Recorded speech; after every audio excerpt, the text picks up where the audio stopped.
오늘 우리가 미가서 9번째 시간으로 이스라엘을 다스릴 자라는 제목으로 같이 말씀을 나누도록 하겠습니다.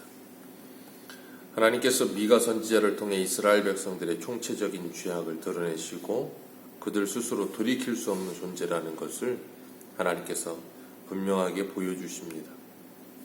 수많은 선지자들의 말을 하찮게 여기며 선지자들에게 등을 돌리고 오히려 선지자를 죽이는 이 남유다의 마지막 시기에 이스라엘의 모습은 하나님이 그냥 두고 보실 수 없는 상태인 겁니다. 그래서 이사야 선지자를 보내시고 미가 선지자를 보내시고 이제 남유다가 멸망의 직전에는 예레미야 선지자를 보내시고 하나님께서 그렇게 수없이 많은 선지자들을 보내시는데도 불구하고 그들은 하나님의 말씀을 무시하고 듣지 않습니다. 그래서 하나님께서 그들을 심판하신다 그러셨어요. 그들을 심판하시는 하나님의 목적은 그들을 심판으로 끝내시기 위함이 아니라 그들을 되돌려 놓으시기 위함이라 그랬습니다. 그래서 하나님의 심판은 하나님의 택한 백성들에게는 징계요 사랑의 매라 그렇게 말씀을 드렸어요. 하나님께서 이스라엘을 구원하시기 위해서 새로운 왕을 세우시기로 작정하십니다. 이 성경책은 창세기부터 계시록까지 한 가지의 주제를 가지고 이야기합니다. 그 한 가지가 뭐냐면 누가 왕이냐 하는 거예요. 성경은 딱 하나의 주제예요. 누가 왕이냐. 전능하신 천지를 창조하신 하나님이 왕이냐 아니면 네가 왕이냐. 그 두 가지밖에 없어요. 그러니까 우리는 선악과를 먹은 아담과 하와 이후로 하나님이 왕이시든 아니면 내가 스스로 왕이든 그 둘밖에 없습니다. 우리가 에스겔을 하면서도 보았지만 에스겔의 이 두로 왕이나 아수르 왕이나 모든 이 바벨론 왕이나 모든 이 세상 나라의 왕들은 전부 다 뭐라 그래요? 자신들이 하나님의 자리에 올라서려고 해요. 그건 아담과 하와가 선악과를 먹을 때도 그랬고 그 후손들은 다 그 죄 아래서 똑같은 본성을 가지고 있어요. 그래서 이 세상에 있는 모든 사람들은 다 자기가 왕인 줄 알죠. 그래서 어린아이들도 태어나서 조금만 크면 제일 먼저 하는 말이 뭐예요? 내가. 그리고 자기가 왕이 되려고 해요. 모든 것을 자기의 마음대로 하고 싶어 하는 게 인간의 본성이거든요. 하나님은 그런 우리들에게 주 예수 그리스도를 믿고 예수 그리스도를 따라오려거든 네가 왕된 자리에서 내려와라 해요. 그게 자기 부인입니다. 내가 왕된 자리에서 내려오지 않으면 예수 그리스도를 왕으로 인정할 수가 없는 거예요. 그러니 예수 그리스도가 나의 왕이 됨을 인정하고 그분의 말씀과 그분의 영이신 성령의 통치를 받으며 살아가려면 나의 통치를 이제는 포기하고 내려놓아야 되는 거예요. 자기의 소견에 오른 대로 내 마음대로 내 인생을 살고자 하는 그런 욕심과 욕망을 내려놓아야 되는 거예요. 그런데 사람들은 자기 마음대로 하고 싶은 거예요.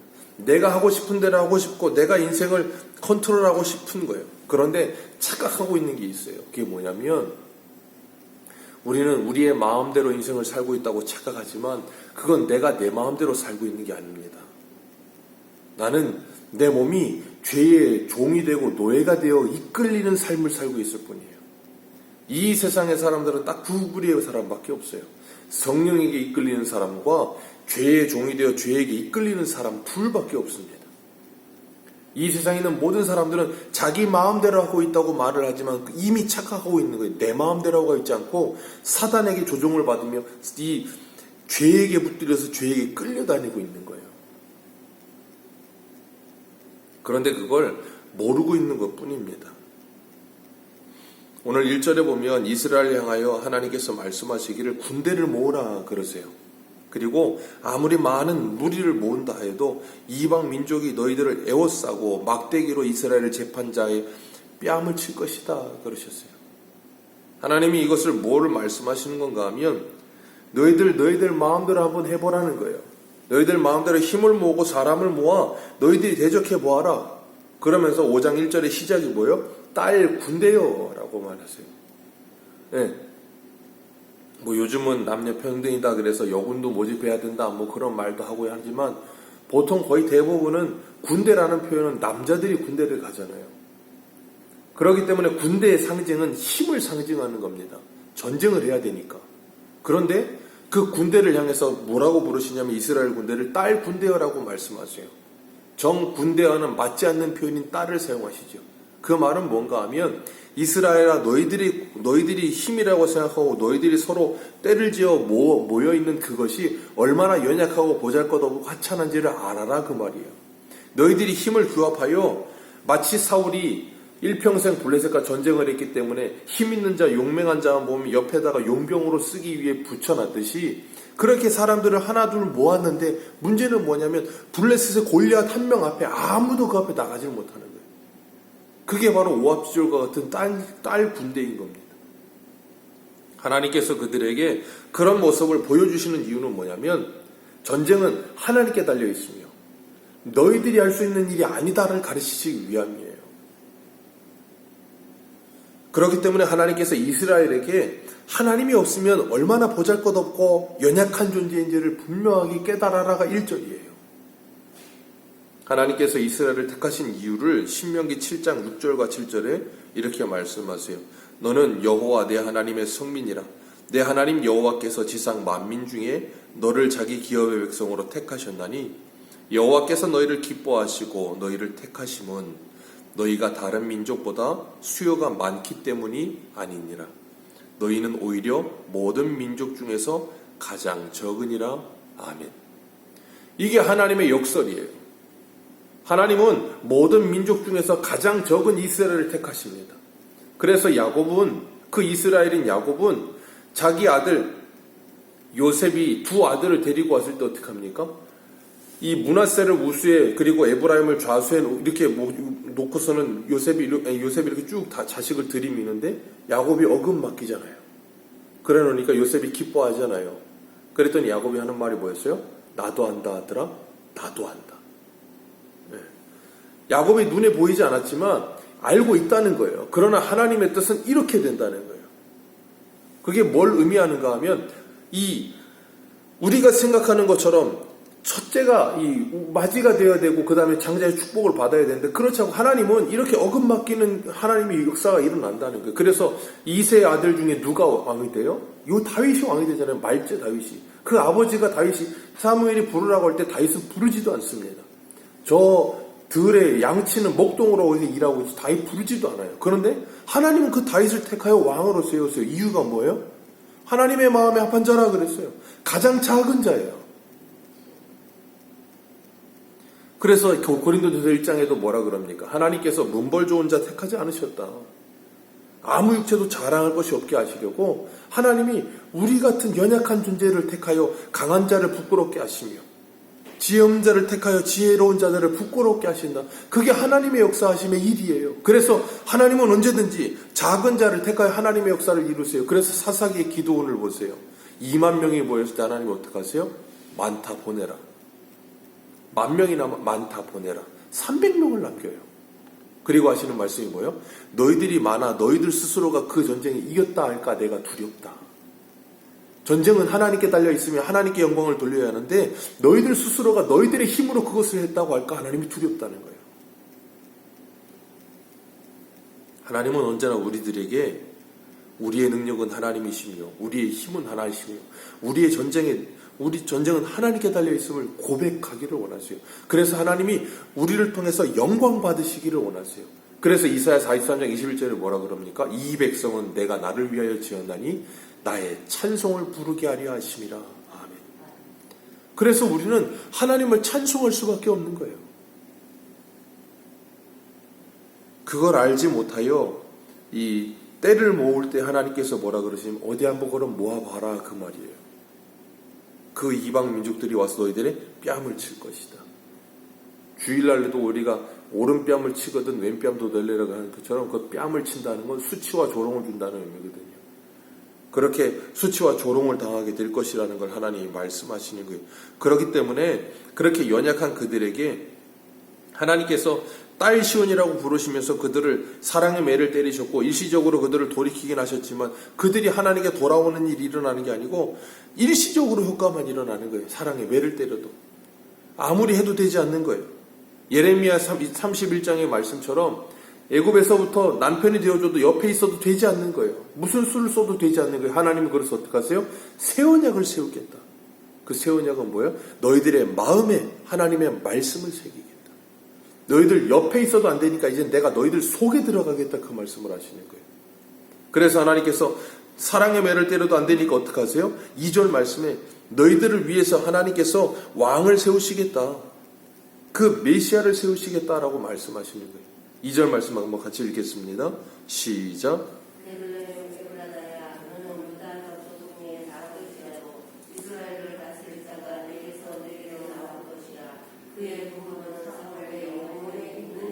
아멘. 베들레헴 에브라다야, 너는 유다 족속 중에서 작은 자다. 그러나 너에게서부터 이스라엘을 다스릴 자가 내게 나올 것이다. 이스라엘의 작은 자. 나사렛에서 무슨 선한 것이 나겠느냐 하는 그 작은 자. 그곳에서 예수 그리스도 메시아가 날 것이다. 그는 근본은 상고요 영원에 있느니라.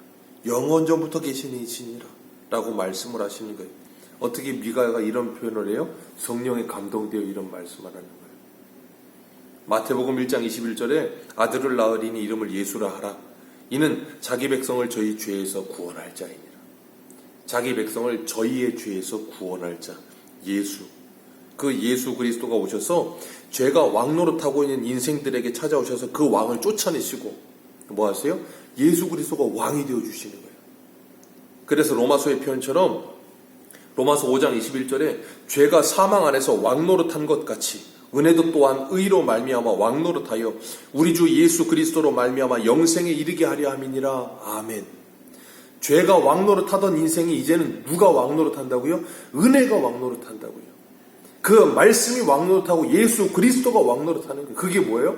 성령의 인치심을 받아서 성령께서 인도하시는 거예요. 그렇기 때문에 육체의 소욕을 따라 살지 않고 죄가 왕노릇하지 않고 성령의 소욕을 따라 성령이 왕이 되어 이끌리는 삶을 사는 거예요.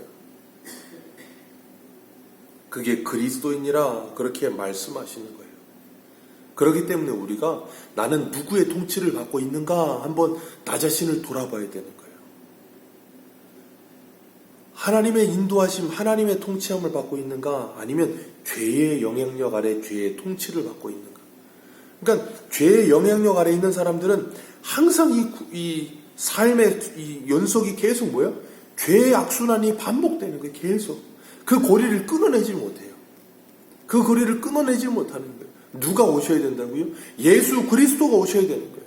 예수 그리스도가 오셔야 그 죄의 사슬을 끊어내시고 우리를 거기서 자유하게 하시는 거예요. 그래야 그 악순환이 끊어지고 우리가 더 이상 거기에 노예가 되어 살지 않고 새로운 삶을 살게 되는 거예요. 그게 새로운 피조물이라. 이전 것은 지나갔으니 보라 새 것이 되었도다. 그걸 경험하면 그 죄의 굴레 아래 빠져 살아간 인생을 보면 뭐예요? 불쌍히 여기는 마음이 되는 거예요. 그리고 거기에서 그도 돌이켜서 그 죄의 사슬을 끊어버리고 자유를 얻기를 원하는 거예요. 그러니까 우리가 그런 표현을 보면 가끔 표현을 쓸 때 보면 발에다가 찾고 옛날 죄인들에게 씌우던 그런 쇠고랑 같은 걸 씌워서 커다란 쇠구슬 같은 걸 해놓고 거기 쇠구슬에다가 죄 그렇게 써서 붙여놓고서는 이 죄를 설명을 할 때 저기 누구예요? 철로 역정을 쓴 그 사람 그것도 표현도 그렇지만 그 발에다가 죄의 착고를 채워가지고 그 커다란 쇠구슬 같은 그걸 어떻게 끊어내지 못하는 거예요. 스스로 힘으로. 하나님께서 우리들을 그런 곳에서부터 자유하게 하시기 위해 그 메시아를 보내주시는 거예요. 그래서 3절에 보면 여인이 해산하기까지 그들을 붙여주시겠고 그 후에는 그의 형제 가운데 남은 자가 이스라엘에게 돌아오리라 그렇게 말씀하세요.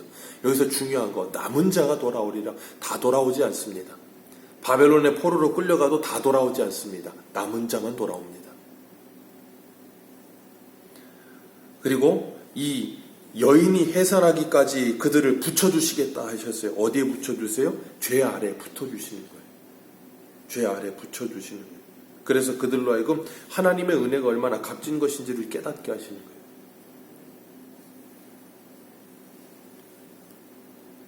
(4절에) 그가 여호와의 능력과 그의 하나님의 여호와의 이름의 위엄을 의지하여 서서 목축하니 그들이 거주할 것이라 그렇게 말씀하세요.